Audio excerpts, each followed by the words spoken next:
अभी आगाज है तेरा, बहुत कुछ सीखना है। कमर कसनी अभी बाकी है, मुट्ठी भींचना है। या शब्दात हे तुझे अक्षरानंद वाचन चळवळ घोडीत आहे। तिसरे अक्षरानंद वाचक साहित्य संमेलन परभणी, वाचनाची पुस्तकाची अंगणी आणि बहुसंस्काराची गाणी। वाचन संकल्प बालकांचा ठिकाणी मान्यवरांचं आगमन झालेलं आहे। आजच्या कार्यक्रमाच्या स्वागताध्यक्षा, संमेलनाध्यक्षा, आजच्या कार्यक्रमाचे उद्घाटक या ठिकाणी उपस्थित झालेले आहेत। पुढे एकदा टाळ्यांच्या गजरात त्यांचं स्वागत केलं।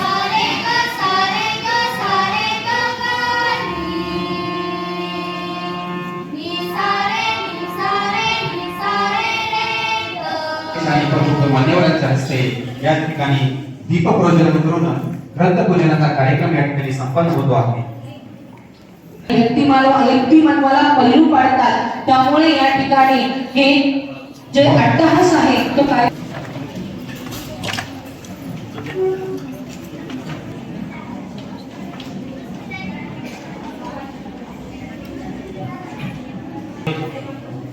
रेल्वे हातवर आलेला आहे। तो बनाव आहे जोरदार टाळ्या या विद्यार्थ्यांसाठी।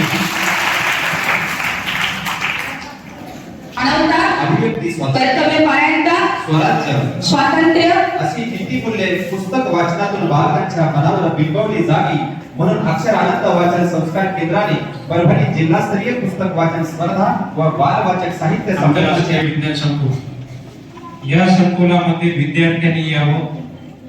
विज्ञानासोबतच इतर जे कला क्षेत्रातले विषय आहेत त्या विषयामध्ये त्यांनी त्यांचे नैपुण्य दाखवावं। तुमच्या शिक्षकापैकी शिक्षकच आहेत ते। आपल्या देशाचं नाव ज्यांनी शाळेचं नाव जगामध्ये केलं अशा शिक्षकाचं नाव काय? वाले गुरुजींनी त्यांच्या शाळेचं नाव जगामध्ये केलं। जगाने निवड केली त्यांच्या शाळेची। ती शाळा कोणाची होती? जिल्हापरिषद शाळा। आणि वाले गुरुजींपर्यंत का गेले? वाले गुरुजींपर्यंत वाचना आणि वाचून माणूस तयार झाला पाहिजे। माणूस तयार होऊन हा देश निर्माण केला पाहिजे। आपलं सगळ्यांचं टार्गेट देश कळत नाही। मन मिळाले की एकमेकांशिवाय करमत नाही। मन मिळाले की एकमेकांशिवाय करमत नाही। आणि हो, नसते मैत्रीला कुठली जात पात। आणि हो, नसते मैत्रीला कुठली जात पात। ती ठेवली जाते बंद करून हृदयात। ती ठेवली जाते प्रेमाने पूर्ण जगाचा। आईच्या एवढ्या शब्दात प्रेमाने पूर्ण जगाचा।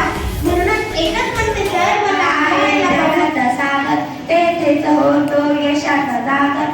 शिक्षक लावतात वाचनाचा दरा। ज्ञान आम्हाला देतो काया कया। शाळेचे नाव आई मुलीचं मायलेकीमध्ये शांत आणि समाधानी राहण्याची कला मी सांगते। मायलेकीमध्ये शांत आणि समाधानी राहण्याची कला मी सांगते। जीवनाच्या प्रत्येक टप्प्यावर आई मला वेगवेगळी वाटते। आई म्हणते बाहेर फिरता येतावं त्यांच्या वाचनेला हवी आहे सीता। आई म्हणते बाहेर फिरता येतावं त्यांच्या वाचनेला हवी आहे सीता। माहेर गेल्यावर कुणाचा स्पर्श कसा हे तुला कळलंच पाहिजे आता।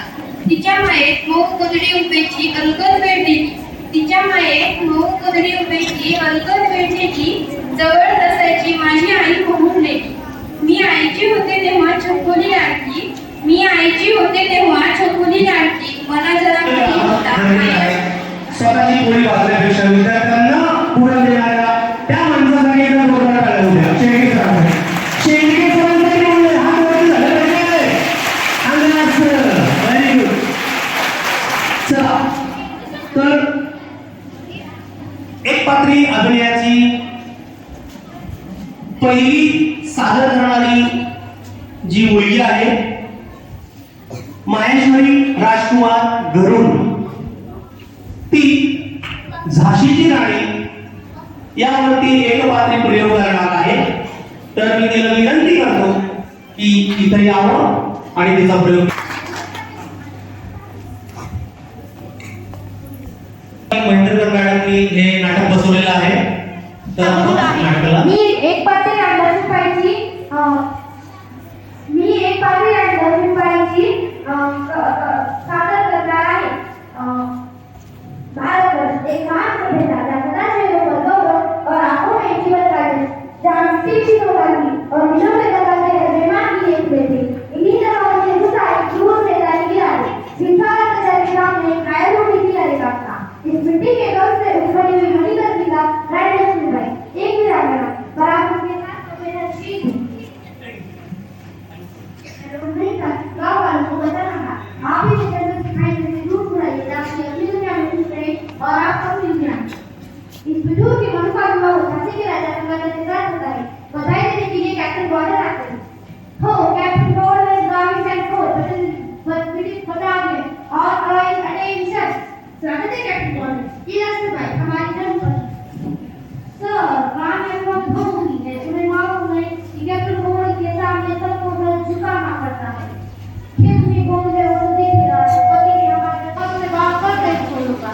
आज दिन आ चुका है। आज आप इस बॉर्डर तक झुका कर जाएंगे। गार्डन साहब, ये भारत है। यहाँ जो सब छोड़ कर खड़ा है वही सबसे बड़ा है। ये राज आकर मुझे आपकी रानी नहीं बताता।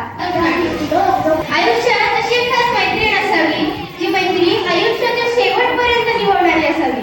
आयुष्यात अशी खास मैत्रीण असावी जी मैत्री आयुष्याच्या शेवटपर्यंत निभावणारी असावी। जी समजून घेणारी आणि सुख दुःखात साथ देणारी असावी। जी समजून घेणारी आणि सुख दुःखात साथ देणारी असावी। जी नेहमीच मदतीला धाव घेणारी असावी। आयुष्यात अशी एक खास मैत्रीण असावी जी चूक झाली तर समजावून सांगणारी आणि चांगल्या कामात पाठिंबा देणारी असावी। जी चूक झाली तर समजावून सांगणारी आणि चांगल्या कामात पाठिंबा देणारी असावी। अडचणीच्या काळातही सोबत राहणारी असावी। आयुष्यात अशी एक खास मैत्रीण असावी जी मजा गमत करणारी असावी। निस्वार्थ भावाने मैत्री करणारी असावी। जी मजा गमत करणारी असावी। निस्वार्थ भावाने मैत्री करणारी असावी। जी मैत्रिणीचं गुपितच ठेवणारी असावी। आयुष्यात अशी एक खास मैत्रीण असावी जी मनात न बोलताही ओळखणारी असावी। माझ्या यशामध्ये आनंदाने उड्या मारणारी आणि अपयशामध्ये आधार देणारी असावी। जी मनात न बोलताही ओळखणारी असावी। माझ्या यशामध्ये आनंदाने उड्या मारणारी आणि अपयशामध्ये आधार देणारी असावी आणि जी जीवनात जीव देणारी असावी। आयुष्यात अशी एक खास मैत्रीण असावी। आयुष्यात अशी एक खास मैत्रीण असावी। धन्यवाद। सूर्याकडे वळते ही हिरवी हिरवी उंच झाडे पाहुणे त्यांना मन हे बागडे। ही हिरवी हिरवी उंच झाडे पाहुणे त्यांना हे मन बागडे। पाहुणी रंगीबिरंगी ही फुले पण माझे आनंदाने मुले। आभाळाकडे पाहुणे बघा तरी सूर्यप्रकाशाच्या रंगछटाची कलाकारी। आभाळाकडे पाहुणे बघा तरी सूर्यप्रकाशाची रंगछटा कलाकारी। रात्रीचं चांदणे किती शुभ्र दिसते पाहुणे त्यांना मन माझे असते। हे जग किती सुंदर मला हवे हवेसे वाटते। हे जग किती सुंदर मला हवे हवेसे वाटते। धन्यवाद। मी आज तुमच्या समोर एक कविता सादर करणार आहे। माझ्या कवितेचं नाव आहे फूल। रंगीबेरंगी फुले फुल हे चिमुकले। रंगीबेरंगी फुले फुल हे चिमुकले। गवतावरती झुलते मन आमचे फुलवते। गवतावरती झुलते मन आमचे फुलवते। रंगीबेरंगी असते ते खूप सुंदर दिसते ते। रंगीबेरंगी असते ते खूप सुंदर दिसते ते। फुल फुलते गवतावरती ते माळतो आपण केसावरती। फुल फुलते गवतावरती ते माळतो आपण केसावरती। असा कसा रे फुला तू आगळा वेगळा आहेस तू। असा कसा रे फुला तू आगळा वेगळा आहेस तू। धन्यवाद।